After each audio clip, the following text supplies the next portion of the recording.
உன் வார்த்தைகள் கேட்கப்பட்டது என்று வேதவசனம் சொல்லுகிறது. வித்தியாசம் உண்டாகும்படி செய்வேன் என்று கர்த்தர் சொல்கிறார். நான் உன்னை வெறுத்து விடவில்லை என்று கர்த்தர் சொல்லுகிறார். இன்றைக்கு கர்த்தர் நமக்கு தருகிற ஒரு வார்த்தை வார்த்தை வார்த்தை இனி தோய்ந்து போவதில்லை, தோய்ந்து போவதில்லை.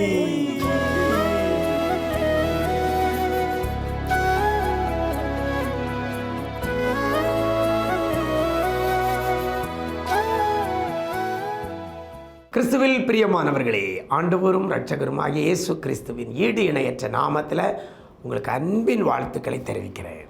நல்லா இருக்கிறீங்களா? எல்லாரும் ஆண்டவர் கிருபையில சூப்பராக இருப்பீங்கன்னு கர்த்தருக்குள் நம்புகிறேன். இந்த நாளில் இன்றைய விசேஷித்த வார்த்தை நிகழ்ச்சி மூலமாக ஒரு வேதவசனத்தை உங்களோடு கூட பகிர்ந்து கொள்கிறதுல ரொம்ப சந்தோஷம்.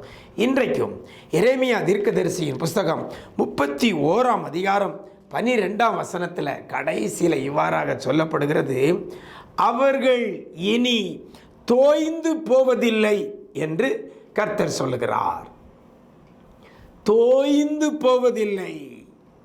தோய்ந்துனா என்னது?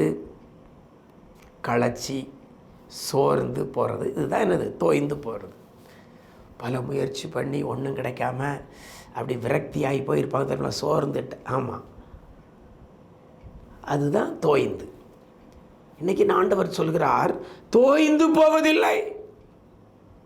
பல பிரயாசங்கள் பட்டு பல முயற்சி பண்ணி அதற்கேற்ற பலன் கிடைக்காதபடி சோர்ந்து போய் தோய்ந்து போய் இருக்கிற தேவ பிள்ளையே, இன்றைக்கு கர்த்தர் உங்களை பார்த்து சொல்லுகிறார், அவர்கள் இனி தோய்ந்து போவதில்லை.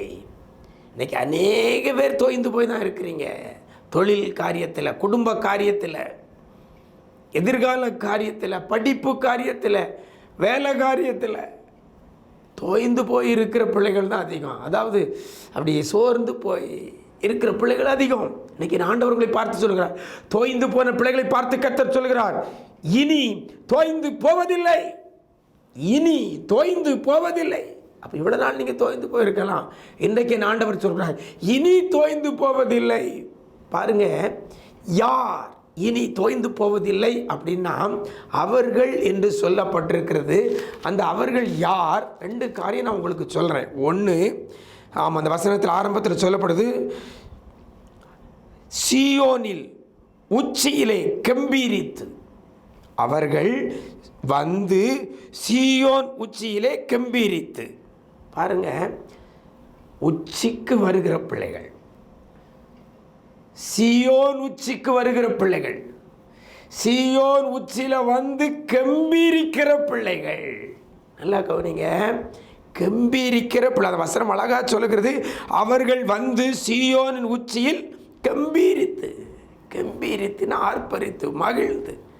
ஒரு பக்கம் தோஞ்சு போயிருக்கிறீங்க, ஆனா தோய்ந்த தேவ பிள்ளையே, சீயோன் உச்சிக்கு வந்து நீ கம்பீரிக்கிற பிள்ளையா இருப்பாயானால் உங்களை பார்த்த ஆண்டவர் சொல்கிறார், அவர்கள் இனி தோய்ந்து போவதில்லை. ரெண்டாவது ஒரு காரியம் சொல்லப்பட்டிருக்கிறது அந்த வசனத்தில், இந்த நன்மைகளுக்காக ஓடி வருவார்கள். யாரெல்லாம் நன்மைகளுக்காக ஓடி வருகிறீங்களோ உங்களை பார்த்தா கர்த்தர் சொல்லுகிறார், இனி தோய்ந்து போவதில்லை. இன்றைக்கு நன்மை தேடி, நன்மையை தேடி எங்கெங்கெல்லாமோ ஓடிக்கொண்டிருக்கிற தேவ பிள்ளையே, அவங்ககிட்ட போனால் நன்மை வந்துடாதா? இங்கே போனால் நன்மை வந்துடாதா? இந்த நாலு நட்சத்திரம் பார்த்தா நன்மை வந்துடாதா? இந்த ஜோசியத்தை பார்த்தா நன்மை வந்துடாதா? எங்கெங்கேயோ ஓடிக்கொண்டிருக்கிற தேவ பிள்ளையே, நீ சீயோனின் உச்சிக்கு ஓடி வருவாயானால், நன்மையை தேடி நன்மைகளுக்காக கர்த்தரிடத்தில் ஓடி வருவீர்களேயானால் உங்களை பார்த்தான் சொல்கிறார், இனி தோய்ந்து போவதில்லை. கர்த்தரை விட்டு தூரமாக போனால் தோய்ஞ்சு போவீங்க. இளைய குமாரன் தகப்பனை விட்டு தூர தேசத்துக்கு போயிட்டான். என்னாச்சு? அவன் குறைவுபட தொடங்கினான் என்று வேதவசனம் சொல்லுகிறது.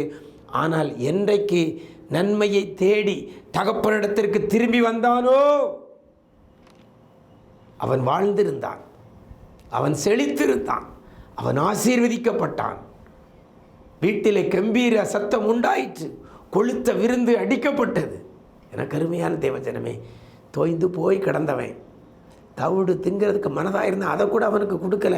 அப்படிப்பட்ட சூழ்நிலையில் தோய்ந்து போய் கிடந்தவனை நிலைமை தலைகீழாக மாறினுச்சு.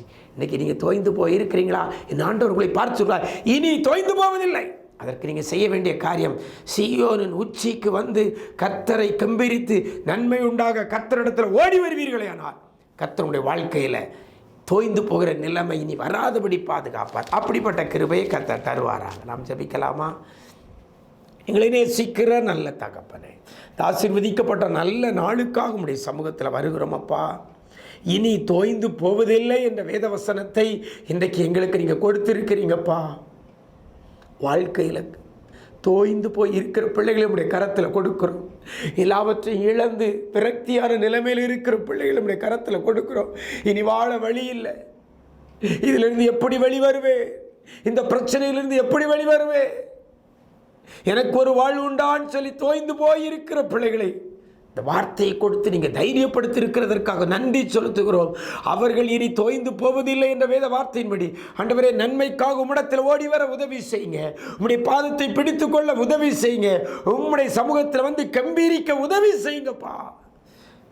அவர்கள் வந்து சீயோன் உச்சியிலே கம்பீரித்து நன்மை உண்டாக ஓடி வருகிற பிள்ளைகளை ஆண்டவரே இனி தோய்ந்து போகாதபடி என் ஆண்டவர் நீர் பாதுகாக்க போகிறதற்காக நன்றி. தேவைகள் அத்தனையும் சந்திக்க போகிறதற்காக நன்றி. பிள்ளைகளை உளையான சேற்றிலிருந்து தூக்கி எடுக்க போகிறதற்காக நன்றி சொல்லுகிறோம். கிருபைகள் பெருகட்டும், கிருபைகள் பெருகட்டும். இதிலும் பெரிதானவைகளை காண உதவி செய்யுங்கப்பா. இந்த நாள் முழுதும் இப்படி பிரசன்னத்தில் மூடிக்கொள்ளுங்க. பிள்ளைகள் இனி எந்த காரியத்திலையும் தோய்ந்து போகக்கூடாது. உடைய கரம் பிள்ளைகளை தாங்கி வழி நடத்தட்டும். கிருபைகள் பெருகட்டும். மீட்பர் இயேசுவின் மூலம் ஜெபிக்கிறோம் நல்ல பிதாவே, ஆமென், ஆமென். பிரியமானவர்களே, வேதவசனம் தெளிவாய் சொல்கிறது, இனி தோய்ந்து போவதில்லை என்ற வேதவசனத்தை பிடித்துக் கொள்ளுங்கள். வாழ்க்கையில் கர்த்தர் ஜெயமான பாதையில் நடத்துவார். God bless you.